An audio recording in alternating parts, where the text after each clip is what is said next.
Hello dear students, നമ്മൾ ഈ video discuss ചെയ്യുന്നത് HSA ഫിസിക്കൽ സയൻസിൻ്റെ ഫിസിക്സ് ടെസ്റ്റ് സീരീസിലെ സ്റ്റാറ്റിസ്റ്റിക്കൽ മെക്കാനിക്സിൻ്റെ ടെസ്റ്റിൻ്റെ സൊല്യൂഷൻസ് ആണ്.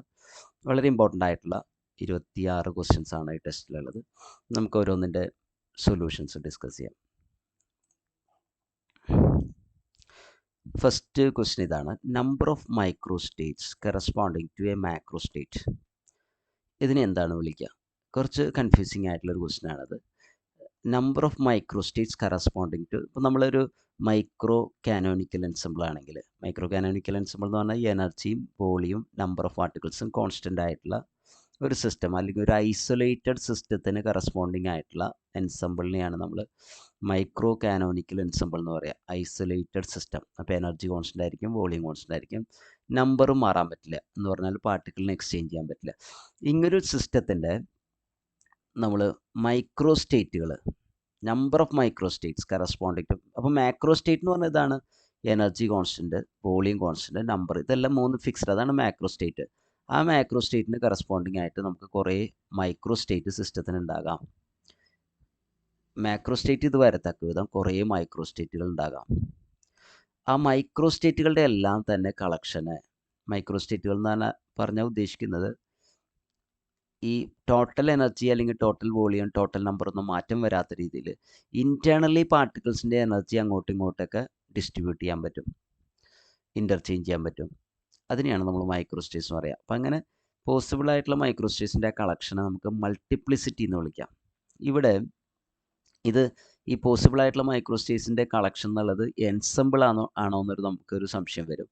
പക്ഷേ എൻസെമ്പിൾ എന്ന് പറഞ്ഞാൽ പോസിബിൾ ആയിട്ടുള്ള മൈക്രോ സ്റ്റേറ്റ്സ് പല തവണ എടുത്തതാണ്. ഇപ്പോൾ 4 മൈക്രോ സ്റ്റേറ്റ്സ് നമ്പറൊക്കെ പറയുമ്പോൾ വലിയ നമ്പറുകളാണ്, അവഗാഡ്രോ നമ്പറിൻ്റെ ഓർഡറിലാണ്. എങ്കിലും പോസിബിൾ ആയിട്ടുള്ള മൈക്രോ സ്റ്റേറ്റ്സ് പല തവണ റിപ്പീറ്റ് ചെയ്ത് അതിൻ്റെ പല കോപ്പികളാണ് ശരിക്കും പറഞ്ഞാൽ എൻസെമ്പിൾ എന്ന് ഉദ്ദേശിക്കുന്നത് കേട്ടോ. ഇപ്പോൾ 4 മൈക്രോ സ്റ്റേറ്റ്സ് ആണെങ്കിലും എൻസെമ്പിളിലെ നമ്പർ 4 ആകണമെന്നില്ല. It can be several times that number of micro States. അപ്പോൾ ഇതിനെയാണ് നമ്മൾ എൻസെമ്പിൾ എന്ന് പറയുക. അപ്പോൾ മൈക്രോ സ്റ്റേറ്റ്സ് എന്ന് പറഞ്ഞാൽ പോസിബിൾ ആയിട്ടുള്ള എല്ലാ എന്താ പറയുക, മാക്രോ സ്റ്റേറ്റിനെ, മൈക്രോ സ്റ്റേറ്റിൻ്റെ അടിയിൽപ്പെടാൻ, മാക്രോ സ്റ്റേറ്റ് എന്ന് പറഞ്ഞാൽ എന്താ, total energy, total volume, total number, അതൊക്കെ ഒരു കോൺസ്റ്റൻറ്റ് വാല്യൂ ആയിരിക്കും. അത് മാറാത്ത രീതിയിൽ എത്ര രീതിയിൽ ഇൻറ്റേർണലി പാർട്ടിക്കിൾസിൻ്റെ ഇടയിൽ എനർജി ഡിസ്ട്രിബ്യൂട്ട് ചെയ്യാം, ആ ഒരു മനസ്സിലായോ? അതിനെയാണ് നമ്മൾ പോസിബിൾ ആയിട്ടുള്ള മൈക്രോ സ്റ്റേറ്റ്സ് എന്ന് പറയുക. അവരുടെ കളക്ഷൻ നമുക്ക് മൾട്ടിപ്ലിസിറ്റി എന്നാണ് പറയേണ്ടത്. ഈ നമ്പർ ഓഫ് മൈക്രോ സ്റ്റേറ്റ്സ് പലതവണ എടുക്കുമ്പോഴാണ് അതിനെ കുറേ കോപ്പികൾ, large number of copies of the virtual copies of the system അല്ലെങ്കിൽ മൈക്രോ സ്റ്റേറ്റ്സ്, അതിനെയാണ് എൻസെമ്പിൾ എന്ന് വിളിക്കുക. അടുത്ത ക്വസ്റ്റ്യനിലേക്ക് പോവാം. In the micro canonical ensemble which quantity sell constant. Micro canonical എൻസെമ്പിളിൽ EVN ആണ് കോൺസ്റ്റൻറ്റ്. അത് ഞാൻ 3 എഴുതാം. മൈക്രോ കാനോനിക്കൽ എൻസെമ്പിൾ ഉണ്ട്, കാനോനിക്കൽ എൻസെമ്പിൾ ഉണ്ട്, ഗ്രാൻഡ് കാനോനിക്കൽ എൻസെമ്പിൾ ഉണ്ട്. ഇതിൽ EVN ആണ് കോൺസ്റ്റൻ്റ് ആയിട്ട് വരിക, കോൺസ്റ്റൻ്റ് ആയിട്ട് നിൽക്കുക.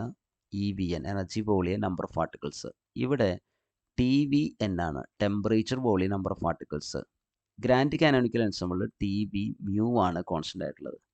Were mu is the chemical potential. അപ്പോൾ ഇവിടെ നമ്മളോട് മൈക്രോ കാനോനിക്കൽ എൻസെമ്പിൾ MCE ആണ് ചോദിച്ചിട്ടുള്ളത്. MCE ആകുമ്പോൾ അവിടെ EVN energy, volume, number of particles. Option B ആണ് കറക്റ്റ് ആയിട്ടുള്ളത്. The entropy S in terms of the number of microstates. Number of statistical mechanicsൽ number of microstates കൂടുമ്പോൾ എൻട്രോപ്പി കൂടും. അത് control ചെയ്യുന്ന ബോൾട്സ്മാൻ്റെ ഇക്വേഷൻ ആണ് S = K ln omega. Loan എന്ന് ഉദ്ദേശിച്ചത് natural ലോഗരിതമാണ് കേട്ടോ, K log ഒമേഗ. ഇതാണ് ബോൾട്സ്മാൻ്റെ ഇക്വേഷൻ. ബോൾട്സ്മാൻ്റെ എൻട്രോപ്പിയും നമ്പർ ഓഫ് മൈക്രോസ്റ്റേറ്റ്സും കണക്ട് ചെയ്യുന്ന ഇക്വേഷൻ ബോൾട്സ്മാൻസ് ഇക്വേഷൻ ആണ്. ഓക്കെ, ഇതാണ് എൻട്രോപ്പി കണ്ടുപിടിക്കാനുള്ള സ്റ്റാറ്റിസ്റ്റിക്കൽ മെക്കാനിക്സിലെ ഫോർമുല. നമ്പർ ഓഫ് മൈക്രോ സ്റ്റേറ്റ്സും എൻട്രോപ്പിയും തമ്മിലുള്ള relation. Okay, number of micro States എന്നുള്ളത് സ്റ്റാറ്റിസ്റ്റിക്കൽ മെക്കാനിക്സിൻ്റെ ഒരു ടേമാണ്. എൻട്രോപ്പി എന്നുള്ളത് തെർമോഡൈനാമിക്സിൻ്റെ ടേമാണ്. അതുകൊണ്ട് നമ്മളിങ്ങനെ പറയാറുണ്ട്, this equation is a bridge between statistical mechanics and thermodynamics. Entropy തെർമോഡൈനാമിക്സിൻ്റെ ക്വാണ്ടിറ്റിയാണ്, ഇത് സ്റ്റാറ്റിസ്റ്റിക്കൽ മെക്കാനിക്സിൻ്റെ ക്വാണ്ടിറ്റിയാണ്. മനസ്സിലായോ? ഇത് തമ്മിലൊരു ബ്രിഡ്ജാണ് ഈ ബോൾട്സ്മാൻ്റെ ഇക്വേഷൻ എന്ന് പറയാറുണ്ട്. അപ്പോൾ S = K ln omega. Which of the following distributions applies to indistinguishable bosons. ബോസോൺസിൻ്റെ ഡിസ്ട്രിബ്യൂഷൻ എന്നുള്ളത് ബോസ് ഐൻസ്റ്റീൻ ഡിസ്ട്രിബ്യൂഷനാണ്. ഫെർമിയോൺസിൻ്റെ ആണെങ്കിൽ ഫെർമി ഡിറാക് ഡിസ്ട്രിബ്യൂഷനാണ്. ക്ലാസിക്കൽ പാർട്ടിക്കിൾസിൻ്റെ ഡിസ്ട്രിബ്യൂഷനാണ് മാക്സ്വെൽ ബോൾട്ട്സ്മാൻ ഡിസ്ട്രിബ്യൂഷൻ. ഇപ്പോൾ ബോസോൺസിൻ്റെയാണ് ചോദിച്ചിട്ടുള്ളത്, ബോസ് ഐൻസ്റ്റീൻ ഡിസ്ട്രിബ്യൂഷനാണ്. Which statement is true for Fermi Dirac's distribution? First option ഇതാണ്. It allows more than one particle per quantum state. It applies to photons. It obeys Pauli's exclusion principle. Pauli's exclusion principle obey ചെയ്യും Fermi Dirac distribution എന്ന് പറഞ്ഞാൽ generally Pauli's exclusion principle ഇതാണ്. ഒരു സ്റ്റേറ്റിൽ ഒരു പാർട്ടിക്കിളിനെ ഇരുത്താൻ പറ്റുള്ളൂ, ഓരോ സ്റ്റേറ്റിൽ ഒരു പാർട്ടിക്കിളിനെ ഇരുത്താൻ പറ്റുള്ളൂ. അതാണ് പോളീസ് എക്സ്ക്ലൂഷൻ പ്രിൻസിപ്പിൾ. ഓക്കെ. പക്ഷേ സ്പിൻ ഹാഫുള്ള പാർട്ടിക്കിൾ സ്പിന്ന് വരുമ്പോൾ അവിടെ ഇപ്പോൾ ഇലക്ട്രോണിൻ്റെ കേസ് നമ്മൾ പഠിക്കുമ്പോൾ ഇലക്ട്രോണിന് രണ്ട് തരം ഇലക്ട്രോൺ ഉണ്ട്, രണ്ട് സ്പിന്നുള്ള ഇലക്ട്രോൺസ് ഉണ്ട്. പ്ലസ് ഹാഫുള്ള ഇലക്ട്രോൺസ് ഉണ്ട്, മൈനസ് ഹാഫുള്ള ഇലക്ട്രോൺസ് ഉണ്ട്. അപ്പോൾ പ്ലസ് ഹാഫുള്ള ഒരു ഇലക്ട്രോണിനെയും മൈനസ് ഹാഫുള്ള ഇലക്ട്രോണിനെയും ഒരു സ്റ്റേറ്റിൽ ഇരുത്തുന്നതുകൊണ്ട് തെറ്റില്ല, അത് രണ്ട് സ്റ്റേറ്റ് ആയിട്ട് തന്നെ നമുക്ക് വിചാരിക്കാൻ പറ്റും. പക്ഷേ പ്ലസ് ഹാഫുള്ള ഒരു ഇലക്ട്രോണും വേറെ പ്ലസ് ഹാഫുള്ള ഇലക്ട്രോണും ഒരു സ്റ്റേറ്റിൽ ഇരുത്താൻ പറ്റില്ല. അപ്പോൾ പോളീസ് എക്സ്ക്ലൂഷൻ പ്രിൻസിപ്പിളാണ് ഫെർമി ഡിറാക് പാർട്ടിക്കിൾസിൻ്റെ കേസിൽ ഇമ്പോർട്ടൻ്റ് ആയിട്ടുള്ളത്.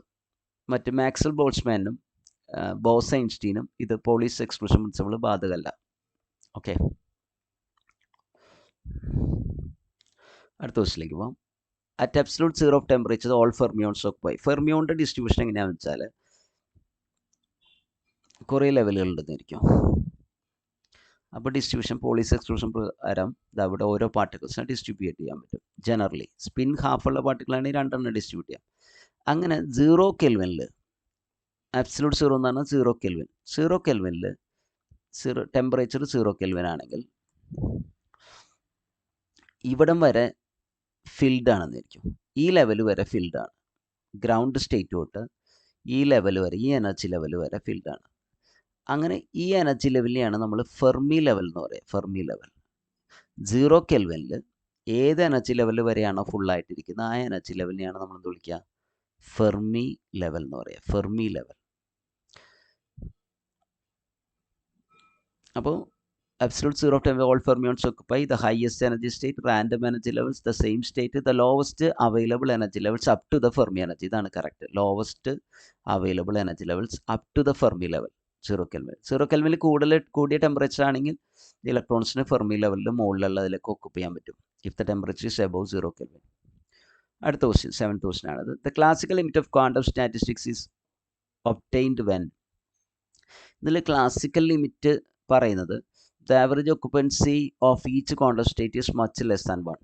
ഒരു ക്വാണ്ടം സ്റ്റേറ്റിലെ ഒക്കുപ്പൻസി കുറയുമ്പോൾ എന്ന് പറഞ്ഞാൽ നമ്പർ ഓഫ് പാർട്ടിക്കിൾസ് കുറയുമ്പോൾ, വേറെ ഇതിൽ പറഞ്ഞാൽ ഡെൻസിറ്റി കുറയുമ്പോൾ ആണ് ക്ലാസിക്കൽ ലിമിറ്റ് വരിക. അല്ലെങ്കിൽ ക്ലാസിക്കൽ സ്റ്റാറ്റിസ്റ്റിക്സ് അപ്ലൈ ചെയ്യാൻ പറ്റുക, അല്ലെങ്കിൽ മാക്സ്വെൽ ബോൾട്ട്സ്മാൻ സ്റ്റാറ്റിസ്റ്റിക്സ് അപ്ലൈ ചെയ്യാൻ പറ്റുക ഡെൻസിറ്റി കുറയുമ്പോഴാണ്. ഓക്കെ, ഇവിടെ വേറെ ഓപ്ഷൻസ് ഉണ്ട്. K T is much less than E. The de Broglie wavelength is large. de Broglie wavelength large ആകുമ്പോഴല്ല, വേവ് ലെങ്ത് കുറയുമ്പോഴാണ് പാർട്ടിക്കിൾസ് ഡിസ്റ്റിങ്വിഷബിൾ ആകുക. പാർട്ടിക്കിൾസ് ആർ ഇത് തെറ്റാണ്. ഡിസ്റ്റിങ്വിഷബിൾ ആയിട്ടുള്ള പാർട്ടിക്കിൾസ് ആണ് ക്ലാസിക്കൽ സ്റ്റാറ്റിസ്റ്റിക്സ് അപ്ലൈ ചെയ്യാൻ പറ്റും. അപ്പോൾ ഇവിടുത്തെ ആൻസർ ഇതാണ്. The average occupancy of each quantum state is much less than 1.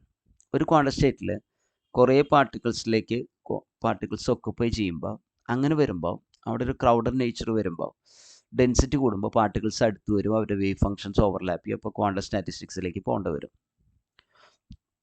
Maxwell Boltzmann distribution is valid for photons bosons ആണ്. അപ്പോൾ ബോസൈൻ സ്റ്റാറ്റിക്സ് ആണ്. ഇലക്ട്രോൺസ് ഫെർമി ഡിറാക് പാർട്ടിക്കിൾസ് ആണ്. അപ്പോൾ ഫെർമി ഡിറാക് സ്റ്റാറ്റിസ്റ്റിക്സ് ആണ്. ഫെർമിയോൺസ് ആണ് വിളിക്കുക ഇലക്ട്രോൺസിനെ. ഇത് ഫോട്ടോൺസ് ലൈറ്റിൻ്റെ ക്വാണ്ടയാണ്, quanta of light. The large number of indistinguishable particles. Indistinguishable പാർട്ടിക്കിൾസിനല്ല, ഡിസ്റ്റിങ്വിഷബിൾ പാർട്ടിക്കിൾസ് ആണ്. അവർക്കാണ് നമുക്ക് മാക്സ്വെൽ ബോൾട്ട്സ്മാൻ സ്റ്റാറ്റിസ്റ്റിക്സ് അപ്ലൈ ചെയ്യാൻ പറ്റുക. ഡിസ്റ്റിങ്വിഷബിൾ എന്ന് ഉദ്ദേശിക്കുന്നത് നമ്മൾ കണ്ടു തിരിച്ചറിയുന്നതല്ല. ഉദ്ദേശിക്കുന്ന അവരുടെ പൊസിഷൻ കോർഡിനേറ്റോ അവർക്ക് എന്തെങ്കിലും കോർഡിനേറ്റുകൾ വ്യത്യാസം ഉണ്ടാവും, അതാണ് ഉദ്ദേശിക്കുന്നത്. ഓരോ പാർട്ടിക്കിളും തമ്മിൽ എന്തെങ്കിലും വ്യത്യാസം ഉണ്ടാവും, കോർഡിനേറ്റ്സിലോ അങ്ങനെ ഏതെങ്കിലും പാരാമീറ്റേഴ്സിൽ വ്യത്യാസം ഉണ്ടാവും. The equipartition of energy, equipartition theorem states that. Equipartition തിയറത്തിൻ്റെ സ്റ്റേറ്റ്മെൻറ്റ് നമുക്ക് പെട്ടെന്ന് തന്നെ മനസ്സിലാക്കാം. Each quadratic degree of freedom contributes half KBT to the internal energy. ഓരോ ഡിഗ്രി ഓഫ് ഫ്രീഡത്തിന് കറസ്പോണ്ടിങ് ആയിട്ട് ഹാഫ് KBT എനർജിയാണ്. അവൈലബിൾ ഡിഗ്രി എനർജി ലെവൽസിലെല്ലാം ഹാഫ് KBT വെച്ച് എനർജി ഡിസ്ട്രിബ്യൂട്ട് ചെയ്തു. അതിനെയാണ് ഇക്വിപാർട്ടീഷൻ തിയറം എന്ന് പറയാം. The grand canonical ensemble is characterised by which fixed quantity. ഞാൻ നേരത്തെ പറഞ്ഞിരുന്നു. മൈക്രോ കാനോണിക്കലിൽ EVN, കാനോണിക്കലിൽ TVN, grand canonical TV mu ആണ്. അപ്പോൾ ഇതാണ് കറക്റ്റ് ആയിട്ടുള്ള answer. TV mu. Grand canonical TV mu ആണ്. Yes. Which of the following is a signature of Bose Einstein condensation. Bose Einstein കണ്ടൻസേഷൻ്റെ സിഗ്നേച്ചർ ഏതാണ്?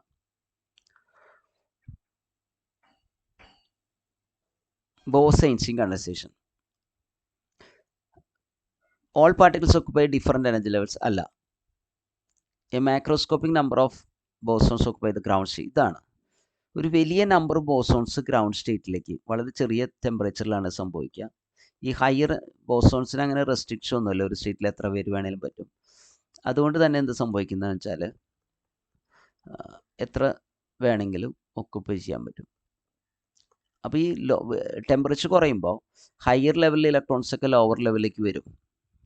അങ്ങനെ എല്ലാ ഇലക്ട്രോൺസും കൂടി ഗ്രൗണ്ട് സ്റ്റേറ്റിലേക്ക് ക്രൗഡ് ചെയ്യുന്നതാണ്, ഗ്രൗണ്ട് സ്റ്റേറ്റിലേക്ക് വീഴുന്നതാണ് നമ്മൾ ബോസ്-ഐൻസ്റ്റീൻ കണ്ടൻസേഷൻ എന്ന് പറയുന്നത്. എല്ലാ ഇലക്ട്രോൺസും ഗ്രൗണ്ട് സ്റ്റേറ്റിൽ അപ്പോൾ ഇവിടെ ഗ്രൗണ്ട് സ്റ്റേറ്റിലെ നമ്പർ ഓഫ് ഇലക്ട്രോൺസ് ഭയങ്കരമായിട്ട് കൂടുന്നതിനെയാണ് കണ്ടൻസേഷൻ. ഈ കണ്ടൻസേഷനെയാണ് ബോസ്-ഐൻസ്റ്റീൻ കണ്ടൻസേഷൻ എന്ന് വിളിക്കുക. അപ്പോൾ മാക്രോസ്കോപ്പിക് നമ്പർ എന്ന് പറഞ്ഞാൽ വലിയൊരു number bosons they occupy the ground state. For a system in equilibrium the most probable microstate corresponds to. ഇക്വിലിബ്രിയത്തിലെ സിസ്റ്റത്തിൽ ഏറ്റവും പ്രോബബിൾ ആയിട്ടുള്ള മൈക്രോസ്റ്റേറ്റ് എന്നുള്ളത് എന്താണ്? മോസ്റ്റ് പ്രോബബിൾ മൈക്രോസ്റ്റേറ്റ് എന്ന് പറഞ്ഞാൽ എന്താ ഉദ്ദേശിക്കുന്നതെന്നാണ് ചോദിച്ചിട്ടുള്ളത്. ഇക്വിലിബ്രിയത്തിൽ സംഭവിക്കുകയെന്ന് വെച്ചാൽ മൈക്രോസ്റ്റേറ്റുകളുടെ എണ്ണം, ഇക്വിലിബ്രിയത്തിലെ സിസ്റ്റത്തിൽ മൈക്രോസ്റ്റേറ്റുകളുടെ എണ്ണം മാക്സിമം ആയിരിക്കും. ദ മാക്സിമം മൾട്ടിപ്ലിസിറ്റി എന്ന് വേണമെങ്കിൽ പറയാം. മൾട്ടിപ്ലിസിറ്റി എന്ന് പറഞ്ഞാൽ നമ്പർ ഓഫ് മൈക്രോസ്റ്റേറ്റ്സ് ആണ്. മാക്സിമം മൾട്ടിപ്ലിസിറ്റി ഉള്ളതാണ് ഇക്വിലിബ്രിയം സ്റ്റേറ്റ്. ഒമേഗ മാക്സിമം ഉള്ളതാണ്, മിനിമം ഉള്ളതല്ല, മാക്സിമം ഉള്ളതാണ് എന്ത്? Equilibrium state. The thermodynamic probability omega is defined as. Omega എന്ന് പറഞ്ഞാൽ നമ്പർ ഓഫ് മൈക്രോസ്റ്റേറ്റ്സ് ആണ്, നമ്പർ ഓഫ് ആക്സസിബിൾ മൈക്രോസ്റ്റേറ്റ്സ് ആണ്. ഒമേഗ എന്ന് പറഞ്ഞാൽ. For an ideal monatomic gas, the average energy per particle in 3 dimension at temperature T is average energy per particle in 3 dimension at temperature T is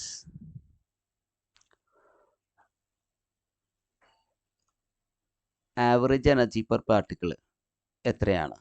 മോണോറ്റോമിക് ഗ്യാസിന് നമുക്കറിയാം 3/2 kT ആണ്. 3/2 അത് നമുക്കറിയാം. ഇക്വിപാർട്ടിഷൻ of energy എന്നാണ് വരുന്നത്. മോണോറ്റോമിക് ഗ്യാസ് ആകുമ്പോൾ അതിന് 3 ഡിഗ്രീസ് ഓഫ് ഫ്രീഡം ഉണ്ട് അല്ലേ?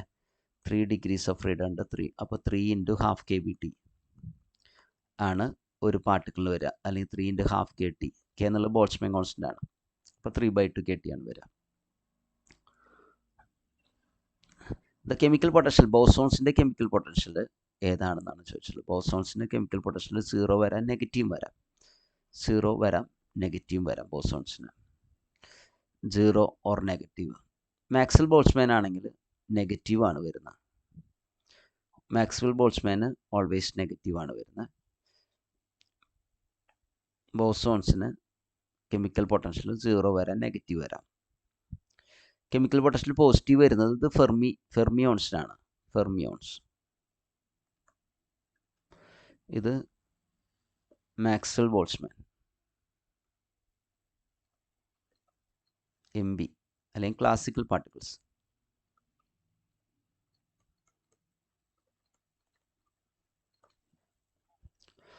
ഓക്കെ, അപ്പോൾ ആൻസർ C ആണ്.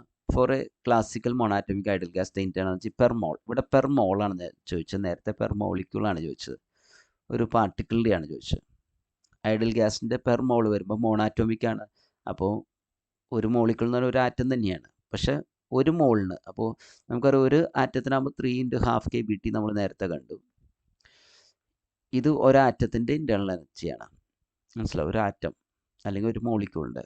അപ്പോൾ പെർ മോൾ എന്ന് പറയുമ്പോൾ അവഗാഡ്രോ നമ്പർ ഓഫ് പാർട്ടിക്കിൾസ് ഉണ്ട്. അപ്പോൾ ഈ ക്വാണ്ടിറ്റീനെ നമ്മൾ അവഗാഡ്രോ നമ്പർ കൊണ്ട് മൾട്ടിപ്ലൈ ചെയ്യണം. അവഗാഡ്രോ. അപ്പോൾ ഈ കെ ഇൻറ്റു എൻ എന്നുള്ളത് യൂണിവേഴ്സൽ ഗ്യാസ് കോൺസ്റ്റൻ്റ് ആണ്. അപ്പം 3/2 RT എന്നാണ് ഇവിടെ വരിക. NaKB. Na ഇൻറ്റു കെ എന്നുള്ളത് ബോൾട്ട്സ്മൈൻ കോൺസ്റ്റൻ്റ് ആണ്. അത് യൂണിവേഴ്സൽ ഗ്യാസ് കോൺസ്റ്റൻ്റ് ആണ്. അപ്പോൾ 3/2 RT എന്നാണ് ഇവിടെ വരിക. 3/2 RT. In an ideal Fermi gas at absolute zero, the highest energy level occupied is known as the. In an ideal Fermi gas at absolute zero, the highest energy level occupied is known as the. നോക്കൂ, highest energy level എന്താ വിളിക്കാം? Fermi energy level അല്ലേ? എവിടം വരെ occupy ചെയ്തു? 0 കെൽവിനിൽ എവിടം വരെ occupy ചെയ്തു? അബ്സലൂട്ട് സീറോ എന്ന് പറഞ്ഞാൽ 0 കെൽവിനാണ്. 0 കെൽവിനിൽ എവിടം വരെ ഒക്കുപ്പൈ ചെയ്തു? അതിനെയാണ് നമ്മൾ ഇവിടം വരെയാണെങ്കിൽ ഇതാണ് ഫെർമി ലെവൽ, EF. അടുത്ത ക്വസ്റ്റിലേക്ക് പോവാം. In a microcanonical ensemble, a system of fixed volume is in contact with a large reservoir B. ഇത് മൈക്രോ കാനോണിക്കൽ എൻസംബിൾ ആണ്, MCE ആണ്. MCEയിൽ നമുക്കറിയാം EVN കോൺസ്റ്റൻ്റ് ആയിരിക്കും, എനർജി വോളിയം ടെമ്പറേച്ചർ. അപ്പോൾ നമ്പർ. അപ്പോൾ ക്ലോസ്ഡ് ആയിട്ടുള്ളൊരു സിസ്റ്റമാണ്. മാത്രമല്ല എനർജി അത് ഐസൊലേറ്റഡ് ആണ്. കാരണം അതുകൊണ്ടാണ് എനർജി എക്സ്ചേഞ്ച് ചെയ്യാൻ പറ്റാത്തത്. ക്ലോസ്ഡ് ആയതുകൊണ്ട് വോളിയം കോൺസ്റ്റൻ്റ് ആണ്. അതുകൊണ്ട് തന്നെ നമ്പർ മാറാൻ പറ്റില്ല. ഐസൊലേറ്റഡ് ആയതുകൊണ്ട് എനർജി മാറാൻ പറ്റില്ല. അപ്പോൾ ഇവിടെ എന്താ എക്സ്ചേഞ്ച് ചെയ്യാൻ പറ്റുക? A can exchange only energy with B, A can exchange only particle with B, A can exchange neither energy nor particles with B. ഇതാണ് കറക്റ്റ്.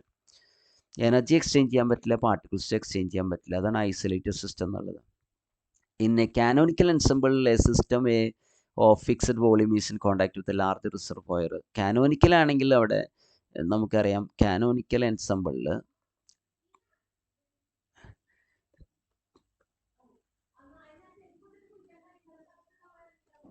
TVN ആണ് കോൺസ്റ്റൻ്റ് ആയിട്ട് വരിക.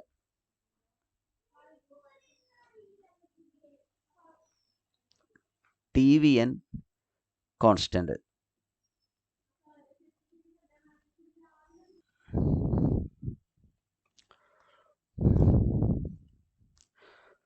അപ്പോൾ കാനോനിക്കൽ എൻസംബിളിൽ TVN ആണ് കോൺസ്റ്റൻ്റ്. അപ്പോൾ ഇവിടെ എനർജി ടെമ്പറേച്ചർ കോൺസ്റ്റൻ്റ് എന്ന് പറഞ്ഞാലും പെട്ടെന്ന് നമുക്ക് അവിടെ സംശയം തോന്നാം, എനർജി എക്സ്ചേഞ്ച് ചെയ്യാൻ പറ്റുമെന്ന്. പറ്റും.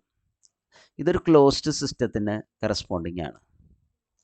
അപ്പോൾ ഇതിൻ്റെ ചുറ്റുമുള്ള സറൗണ്ടിങ് ആയിട്ട് അല്ലെങ്കിൽ റിസർവോയർ ആയിട്ട് ടെമ്പറേച്ചർ മനസ്സിലായ സെയിം ആയിരിക്കണം.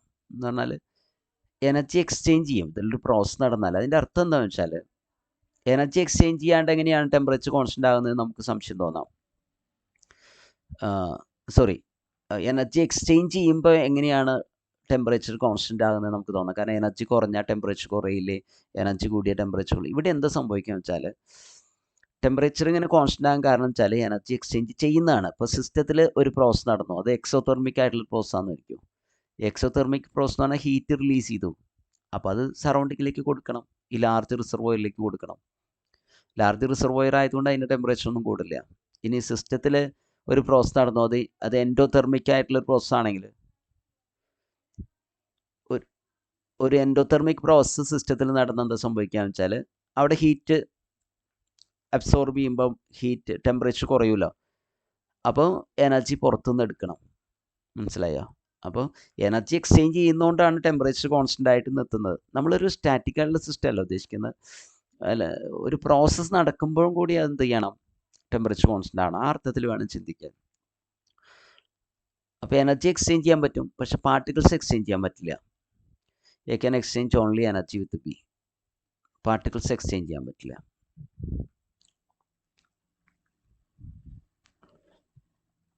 Two identical systems at the same temperature of each having in the initial entropy S are placed in thermal contact. The entropy of the combined system will be.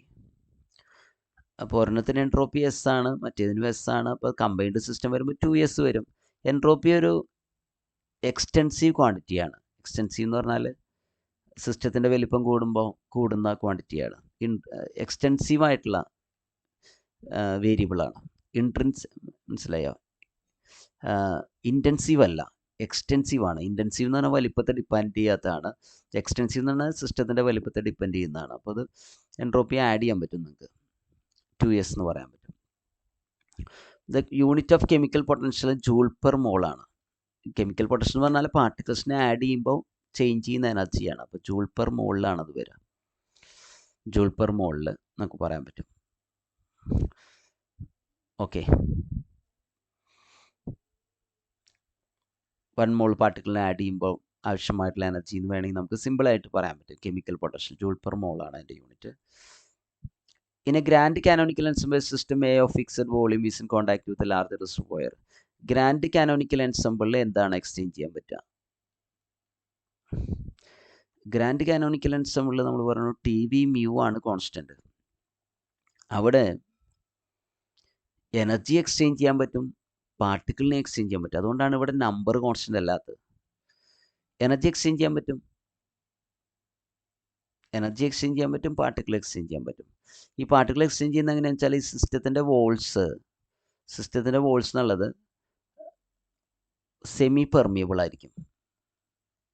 പാർട്ടിക്കിൾസിനെ exchange ചെയ്യാൻ പാകത്തിന്, റിസർവോയറായിട്ട് exchange ചെയ്യാൻ പറ്റുന്ന പാകത്തിന് semi permeable ആയിരിക്കും. അപ്പോൾ number മാറാൻ പറ്റും. Okay, temperature constant ആകുന്നത് എനർജി എക്സ്ചേഞ്ച് ചെയ്യുന്നതുകൊണ്ട് തന്നെയാണ് ടെമ്പറേച്ചർ കോൺസ്റ്റൻ്റ് ആകുന്നത്. സിസ്റ്റത്തിൽ എനർജി ഉണ്ടായിക്കഴിഞ്ഞാൽ അത് സറൗണ്ടിങ്ങിന് കൊടുക്കും. സിസ്റ്റത്തിൻ്റെ എനർജി കുറഞ്ഞ സറൗണ്ടിങ്ങിനല്ല, ഈ ലാർജ് റിസർവോയർ എന്ന് വേണമെങ്കിൽ പറയാം. അതാണ് ഇവിടുത്തെ സറൗണ്ടിങ്. അതിന്ന് എനർജി എടുക്കാൻ പറ്റും. Can exchange both particles and energy with B. A can exchange both particle and energy with B. The quantum statistics reduces to classical statistics under the condition. ബ്രാക്കറ്റിൽ കൊടുത്തിട്ടുണ്ട് rho is the number density of particles and lambda is the thermal de Broglie wavelength. Rho എന്ന് പറഞ്ഞാൽ number ഡെൻസിറ്റിയാണ്. Number of particles per unit വോളിയാണ്. അപ്പോൾ rho കൂടിക്കഴിഞ്ഞാൽ എന്ത് സംഭവിക്കാന്ന് വെച്ചാൽ ഇവിടെ പാർട്ടിക്കിൾസിൻ്റെ തിരക്ക് കൂടും. പാർട്ടിക്കിൾസ് അടുത്തടുത്ത് വരും. അപ്പോൾ പാർട്ടിക്കിൾസിൻ്റെ വേവ് ഫങ്ഷൻസ് എന്ത് ചെയ്യും? ഓവർലാപ്പ് ചെയ്യും. പാർട്ടിക്കിൾസ് അടുത്ത് വന്നാൽ എന്താ സംഭവിക്കുക? വേവ് ഫങ്ഷൻസ് ഓവർലാപ്പ് ചെയ്യും. അപ്പോൾ ക്വാണ്ടം സ്റ്റാറ്റിസ്റ്റിക്സിലേക്കാണ് പോവുക. ക്ലാസിക്കൽ സ്റ്റാറ്റിസ്റ്റിക്സിലേക്ക് വരുന്നപ്പോഴാണ് പാർട്ടിക്കിൾസ് അകലെയായിരിക്കുമ്പോഴാണ്, റോ കുറയുമ്പോഴാണ്. റോ കുറയണം, മനസ്സിലായി? പാർട്ടിക്കിൾസ് അകലെയായിരിക്കുമ്പോൾ എന്താ അതിൻ്റെ വേവ് ഫങ്ഷൻസ് എന്ത് ചെയ്യില്ല? ഓവർലാപ്പ് ചെയ്യില്ല. അപ്പോൾ റോ കുറയണം ക്ലാസിക്കലിലേക്ക് പോകണമെങ്കിൽ. നമ്മളോട് ചോദിച്ചിട്ടുള്ളതല്ലേ. പിന്നെ ലാംഡ എന്ന് പറഞ്ഞാൽ വേവ് ലെങ്ത് ആണ്. വേവ് ലെങ്ത് കുറവായിരിക്കണം. വേവ് ലെങ്ത് കൂടി എന്താ സംഭവിക്കുക? വേവ് ലെങ്ത് കൂടിക്കഴിഞ്ഞാൽ തീർച്ചയായിട്ടും ഓവർലാപ്പ് ചെയ്യില്ലേ. അപ്പോൾ ലാംഡയും കുറവായിരിക്കണം. അപ്പോൾ ശരിക്കും റോ ഇൻറ്റു ലാംഡ കുറവായിരിക്കണം. അതിങ്ങനെ ഒരു ടൈമിലാണ് പറയുന്നത്. റോ ഇൻറ്റു ലാംഡ ക്യൂബ് അത് 1 വളരെ കുറവായിരിക്കണം. ലാംഡ ക്യൂബ് വരുന്നതെന്ന് വെച്ചാൽ ഒരു പാർട്ടിക്കിളിന് അവൈലബിൾ ആയിട്ടുള്ള സ്പേസ് ആണ്, വോളിയം പറയാൻ വേണ്ടിയാണ്. അതാണ് ലാംഡ ക്യൂബ് വരുന്നത്. ഓരോ പാർട്ടിക്കിളിനും അവൈലബിൾ ആയിട്ടുള്ള സ്പേസ് ഉണ്ടല്ലോ മൂവ് ചെയ്യാൻ വേണ്ടി. ഓരോ പാർട്ടിക്കിളിൻ്റെയും അവൈലബിൾ ആയിട്ടുള്ള സ്പേസ് മനസ്സിലായി. ഇപ്പോൾ ഒരു 10 പാർട്ടിക്കിളിലാണ് ഇത്രയും വോളിയത്തിലുള്ളതെങ്കിൽ ഒരു പാർട്ടിക്കിളിന് അവൈലബിൾ ആയിട്ടുള്ള സ്പേസ് എന്ന് പറയുമ്പോൾ ഇതിനെ 10 തിരിച്ചാൽ മതിയല്ലോ. പാർട്ടിക്കിളിൻ്റെ സൈസ് ഭയങ്കര ചെറുതാണല്ലോ. ഒരു പാർട്ടിക്കിൾ മൂവ് ചെയ്യാൻ കിട്ടുന്ന സ്പേസ് എന്ന് പറയുമ്പോൾ അതിന് 10 നമുക്ക് തിരിക്കാം. ആ ഒരു കൺസെപ്റ്റിലാണ്. അപ്പോൾ ലാംഡ ക്യൂബ് എന്ന് പറഞ്ഞാൽ കറസ്പോൺസ് വോളിയത്തിൻ്റെ ആ ഒരു ഡൈമെൻഷനിലേക്ക് വരാനാണ് ക്യൂബ് ചെയ്യുന്നത്. എനിവേ റോ ലാംഡ ക്യൂബ് വളരെ ചെറുതാവുമ്പോഴാണ് classical statistics. Rho lambda cube വലുതാവുമ്പോൾ ഇത് ക്വാണ്ടം സ്റ്റാറ്റിസ്റ്റിക്സ് ആണ് കേട്ടോ. അപ്പോൾ ഇതൊന്നും പഠിക്കാം. ഇത് നല്ലൊരു ഡെഫിനിഷനാണ്. ഈ റോയ്ക്ക് പകരം n എഴുതാറുണ്ട് കേട്ടോ. നമ്പർ ഡെൻസിറ്റിക്ക് n ആണ് കൂടുതൽ എഴുതാറ്. n ലാംഡ ക്യൂബ് വെച്ച് പറയാൻ പറ്റും. അടുത്ത question. Consider the general labelling of systems as open, closed and or isolated. Which one of the following statements is correct? An open system obeys the rules of the canonical ensemble. An open system obeys the rules of micro-canonical ensemble. Open system എന്നുള്ളത് നമ്മൾ പഠിച്ചു grand canonical ensemble ആണ് അല്ലേ. അപ്പോൾ ഇതുമല്ല ഇതുമല്ല. An isolated system obeys the rules of, ഇത് കറക്റ്റാണ്. മൈക്രോ കാനോണിക്കൽ എൻസംബിൾ ഐസൊലേറ്റഡ് സിസ്റ്റത്തിന് കറസ്പോണ്ടിങ് ആണ്. അപ്പോൾ ഐസൊലേറ്റഡ് സിസ്റ്റം എന്നുള്ളത് micro canonical ensemble, closed system എന്നുള്ളത് കാനോണിക്കൽ എൻസംബിൾ, ഓപ്പൺ സിസ്റ്റം എന്നുള്ളത് ഗ്രാൻഡ് കാനോണിക്കൽ എൻസംബിൾ. ഇവിടെ ഓപ്പൺ എന്ന് പറഞ്ഞാൽ വെറുതെ ഇങ്ങനെ തുറന്നു വയ്ക്കാൻ നിർത്തല്ല, മെംബ്രെയിൻ, അതിൻ്റെ walls of the system can exchange particles, semi permeable ആണെന്ന് അർത്ഥം, ചില പാർട്ടിക്കിൾസ് ഒക്കെ കടന്നു പോകുന്ന അർത്ഥം. ഇത് ക്ലോസ്ഡ്, ഇത് isolated. Isolated means energy exchange ചെയ്യാൻ പറ്റാത്തത്. അപ്പോൾ ഇതാണ് കറക്റ്റ് ആയിട്ടുള്ള സ്റ്റേറ്റ്മെൻറ്റ്. ഓപ്ഷൻ സി ആണ് കറക്റ്റ് ആയിട്ടുള്ള statement. Which of the following is not true for micro canonical? M സിക്ക് ട്രൂ അല്ലാത്തത്. ഇത് ട്രൂ ആണ്, EVN കോൺസ്റ്റൻ്റ് ആണ്, ഐസൊലേറ്റഡ് ആണ്. It has specific total energy, the temperature of the system is fixed. ഇതാണ് ശരിയല്ലാത്തത്. Okay, so this is the answer. ഇത് ശരിയാണ്, ടോട്ടൽ എനർജി ഫിക്സ്ഡ് ആണ്. ദ ടെമ്പറേച്ചർ സിസ്റ്റം ഫിക്സ്ഡ് ആണെന്ന് പറയാൻ പറ്റില്ല. കാരണം എന്താ, എനർജി എക്സ്ചേഞ്ച് ചെയ്യാത്തതുകൊണ്ട് സിസ്റ്റത്തിലൊരു പ്രോസസ്സ് നടന്നു. ആ പ്രോസസ്സിൽ ഹീറ്റ് ഉണ്ടായിക്കഴിഞ്ഞാൽ ഹീറ്റ് സറൗണ്ടിങ്ങിലേക്ക് കൊടുക്കാൻ പറ്റില്ല. അപ്പോൾ ടെമ്പറേച്ചർ കൂടിയേക്കാം. മനസ്സിലായി? ഇവിടെ ഒരു പ്രോസസ്സ് നടക്കുമ്പോൾ സിസ്റ്റത്തിൽ പ്രോസസ്സ് നടക്കുന്ന ആലോചിക്കണം, വെറുതെ ഇരിക്കുന്ന സിസ്റ്റം അല്ല. പ്രോസസ്സ് നടക്കുമ്പോൾ ടെമ്പറേച്ചർ കൂടിയാൽ, അത് എക്സോതെർമിക് പ്രോസസ്സ് ആണെങ്കിൽ ടെമ്പറേച്ചർ കൂടിക്കഴിഞ്ഞാൽ അത് ആ ഹീറ്റ് പുറത്തേക്ക് കൊടുക്കാൻ നിവൃത്തിയില്ല. കാരണം ഇത് ഐസൊലേറ്റഡ് സിസ്റ്റമാണ്. അപ്പോൾ അതാണ് ഇവിടുത്തെ പ്രശ്നം, ടെമ്പറേച്ചർ കോൺസ്റ്റന്റ്. അതുകൊണ്ടാണ് നമ്മൾ EVN കോൺസ്റ്റന്റ് ആണ്. അപ്പോൾ ആൻസർ എന്നുള്ളത് ഡി ആണ്. D is the answer. Consider micro canonical, and grand canonical ensembles. Which one physical property is constant in all three ensembles? ഏത് പ്രോപ്പർട്ടിയാണ് മൂന്നെണ്ണത്തിലും കോൺസ്റ്റന്റ് ആയിട്ടുള്ളത്? നോക്കൂ, മൂന്നെണ്ണത്തിൽ നമ്മളിത് ഒന്ന് എഴുതി നോക്കാം. മൈക്രോ കാനോണിക്കലിൽ EVN, canonical TVN, grand canonical TVmu അല്ലേ? അപ്പോൾ മൂന്നിലും കോൺസ്റ്റന്റ് ആയിട്ട് വരുന്നത് വോളിയാണ്. മൂന്നിലും കോൺസ്റ്റന്റ് ആയിട്ട് വരുന്നത് വോളിയം മാത്രമേ ഉള്ളൂ. Volume is constant in all the 3 ensembles. Okay, അപ്പോൾ ഇത്രയും ക്വസ്റ്റ്യൻസ് ആണ് ഇതിലുള്ളത്. അപ്പം നമുക്ക് വേറൊരു ഡിസ്കഷനിൽ കാണാം, ക്വസ്റ്റ്യൻ പേപ്പർ ഡിസ്കഷനിൽ കാണാം. Okay, thank you.